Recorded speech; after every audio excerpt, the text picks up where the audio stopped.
L'invité de la matinale sur NC Première. Gérard Pascaud est notre invité ce matin. Il est le président de la Chambre d'agriculture avec cette question centrale. Quel risque l'importation illégale de végétaux fait-elle peser sur l'agriculture locale ? Gérard Pascaud est interrogé par Thierry Belmont. Bonjour Gérard Pascaud.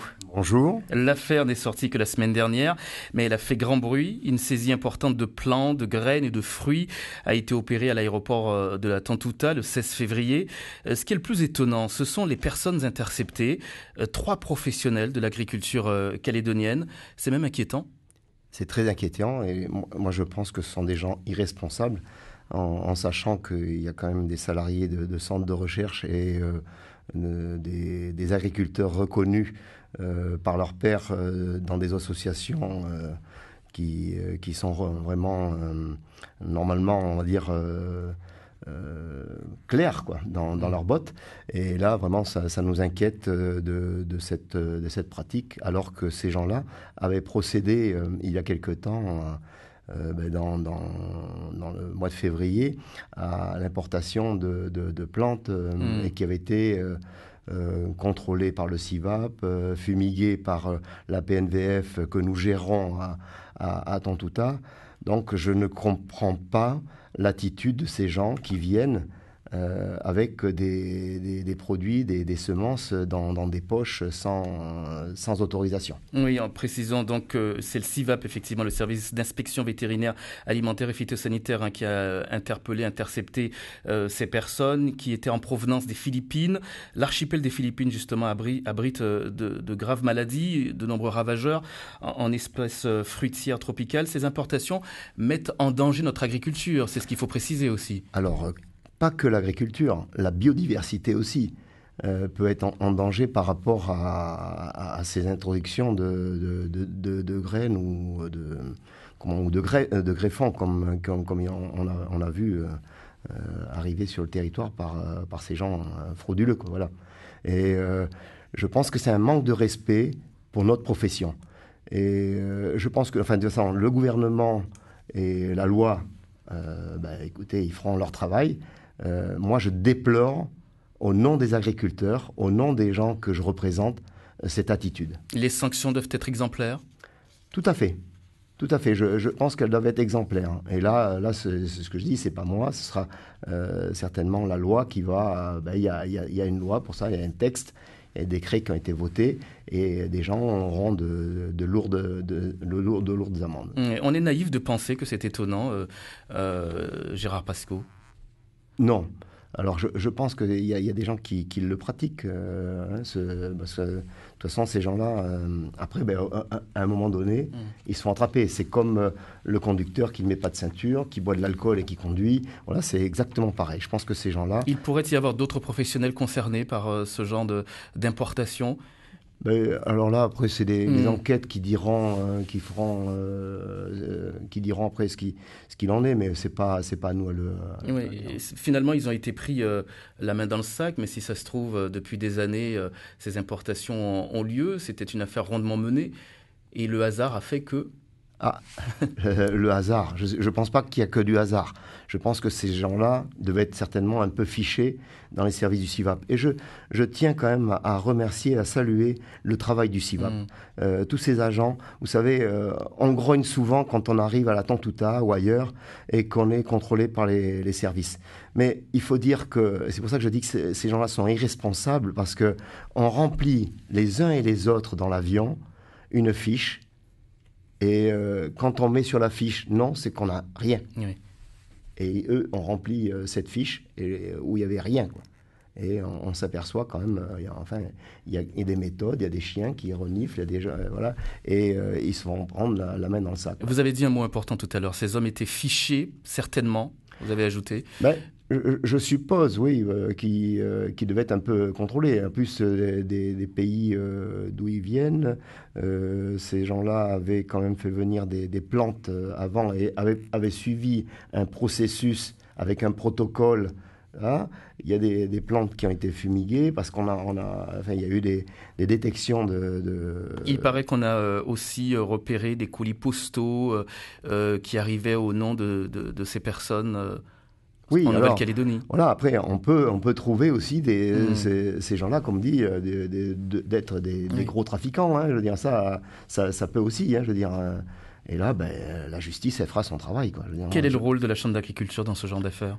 Moi, je viens, et quand j'ai été invité, j'avais déjà la détermination de venir et de sanctionner au nom de nos agriculteurs, au nom de la population de la Nouvelle-Calédonie, de notre biodiversité. Je veux dire, on ne doit pas la saccager comme ça. S'il y a des interdictions, on s'y plie. Je pense qu'il faut, ces gens-là, il faut qu'ils soient sanctionnés. Point à la ligne. C'est tout. Quand on a fauté, point à la ligne. C'est tout. Le plan pour l'autosuffisance alimentaire, Gérard Pascaud, est-ce que vous y croyez encore ? Mais j'y crois. J'y crois toujours. Il y a eu des démarches de fait par la province sud qu'on peut saluer. Je veux dire, la Chambre d'agriculture a été associée à ces démarches. Après, c'est une volonté, je veux dire, qui sera politique, mais aussi agricole. Ce sera aussi nos agriculteurs. Mais je le vois déjà au niveau des céréales, par exemple. On peut prendre un exemple où on était très très bas dans les sondages, on va dire. On était à 3000 tonnes il y a de cela 4-5 ans. On a atteint un taux de 8000 tonnes. Pourquoi ? Parce que les gens sont motivés. Mais on pourrait produire beaucoup plus ? On peut aller au-delà, mais il faut aussi rester dans le raisonnable et dans l'autosuffisance. Il ne faut pas en produire plus qu'il en faut. Et là, on est dans le raisonnable là ? On est dans le raisonnable. Et il faudra en avoir 10 000. Mais moi, je préfère que la Calédonie et que nos pouvoirs publics aident plus un agriculteur calédonien qu'un agriculteur australien ou néo-zélandais qui viendrait avec son maïs ou d'autres céréales. Bon, après, il faut diversifier. Il faut trouver des semences adaptées. Je veux dire, pour le blé, par exemple, je parlais. Et on dépend de qui pour nos semences aujourd'hui ? Les semences, c'est l'Australie ou la métropole. Et ça pose pas de problème d'aller prendre nos semences en Australie ou en Nouvelle-Zélande ? Il y a des contrôles. Là aussi, justement, le CIVAP fait ses contrôles régulièrement. Donc, il n'y a aucun problème. Nos voisins sont peut-être moins regardantes en termes de pesticides. Ces semences pourraient avoir des difficultés, des problèmes chargés en pesticides ? Non, pas spécialement. Je vous dis pas spécialement. Je pense que dans le monde entier, je pense que les gens sont soucieux de l'environnement, que ce soit en Australie, en Nouvelle-Zélande ou ailleurs. Donc, maintenant, il y a des normes. Il y a des normes européennes, il y a des normes en Australie. Et ces normes sont respectées. Et sont respectées, oui. Oui. Ne pas dépendre de l'extérieur. Le chemin est encore long, Gérard Pascaud. Oui, je veux dire, il faut quand même... il faut mettre en place, il y a des choses à mettre en place. Il y a une nouvelle génération d'agriculteurs, il y a de nouvelles méthodes mises en place culturales.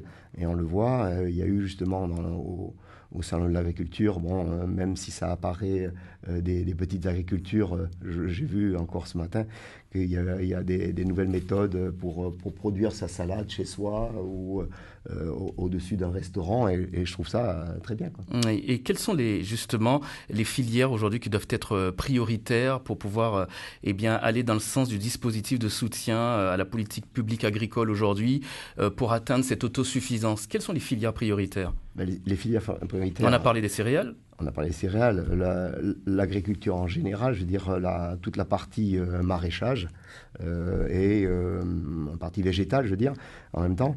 On a vu les problèmes qu'on peut rencontrer quand on a une attaque de papillons piqueurs sur les fruits. Et ça, si on ne veille pas justement à ça, l'agriculture, elle périclite. Alors les filières prioritaires, on va dire l'élevage, mais il y a tout. Il y a tout à mettre en place. Il n'y a pas que ça, quoi. L'approvisionnement en viande, c'est encore un problème en Nouvelle-Calédonie. On dépend encore beaucoup de la Nouvelle-Zélande, de l'Australie. Oui, on a perdu énormément en surface. On a perdu aussi énormément d'agriculteurs. Bon, on sait que la moyenne d'un éleveur est de 58 ans, j'en fais partie. Et je veux dire, après, il faut travailler sur les gens qui reprennent les exploitations et il y a des travaux qui sont mis en place. L'agriculture, ça ne séduit pas les jeunes. La population agricole, vous l'avez dit, est en diminution. Une population qui vieillit aujourd'hui. Comment rendre attractif ce métier ? Alors, Je pense que comme dans tout, il faut aimer son métier et en même temps, je veux dire, avoir la volonté de réussir. Ça se fait pas un jour. Souvent, j'ai entendu ça par mes pairs, on va dire ça comme ça. Et l'agriculture est un métier, d'abord, on a les aléas climatiques. On a aussi les problèmes qu'on rencontre sur le terrain.